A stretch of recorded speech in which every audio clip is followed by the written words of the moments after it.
I'd like to take a moment to talk to you about the digital asset marketplace and some of the innovations that are coming out of there and how important they are to humanity towards creating what Will Sparrow has been saying is economic justice and what I like to refer to as a more egalitarian society.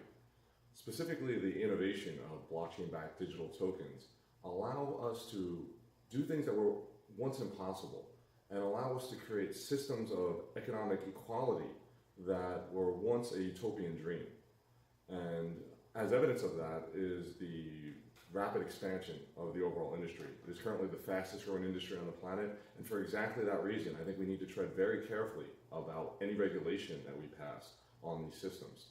You should be aware that adding a permission-based layer to what are considered open and permissionless systems will meet a lot of headwind and create a lot of problems for the investment community. Now, I understand that a lot of people are scared about the advent of these new technologies. They don't understand exactly what they do and exactly how they operate. And with that in mind, I'm going to open up the idea that I'm perfectly willing to train or help anyone come on board and understand these things from the ground up. But the short answer is simply that these are incredibly powerful tools, and it is the advent of the world's first information age economic system.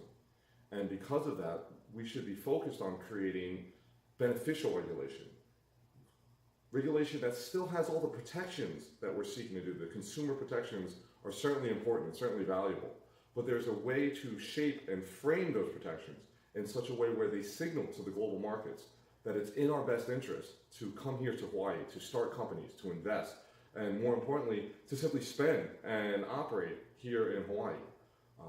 I currently manage a team of about 20 individuals, many of them who live right here in Hawaii, and who would certainly love to stay here and continue operating in Hawaii. However, some of the language of the bill and the nature of how broad some of them are would possibly disrupt some of our business activities. So with that in mind, I'd like to, at the very least, start a dialogue and share some language with you, which my compliance department is currently preparing to push this bill forward in a meaningful way, in a way in which both the consumer protections and the culture of the blockchain industry can meet in an impactful way. I believe that this is a tremendous opportunity to create a regulatory framework which is both attractive to investors and still provides the base level protections that we're all seeking. Have obviously been a lot of really scary scams that have rolled through our local community. I had done my best to fight against a number of them. Most notably was the most recent BitConnect was a notable scam in our industry, and it's something that we're fighting against right now. There were a number of Ponzi schemes here using Bitcoin and so-called cryptocurrencies as a means from extracting value from the local community. So I believe we can shape regulation in such a way to make sure that that doesn't happen again. I would mostly like us to really revisit the idea of focusing any regulation or any licensing specifically on custodial accounts or businesses which are holding money or cryptocurrency for their clients. At that point, they are a bank and should be regulated as such.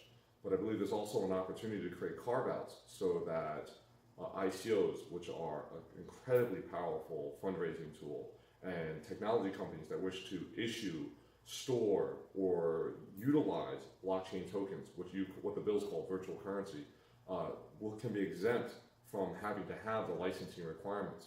And I believe that instead, if we focus on a merit-based system, a certification system, in which consumers can look to businesses or offerings in the space and check to see if they're certified, that could be a much more powerful tool and allow for rapid growth in the economy while still protecting the consumer.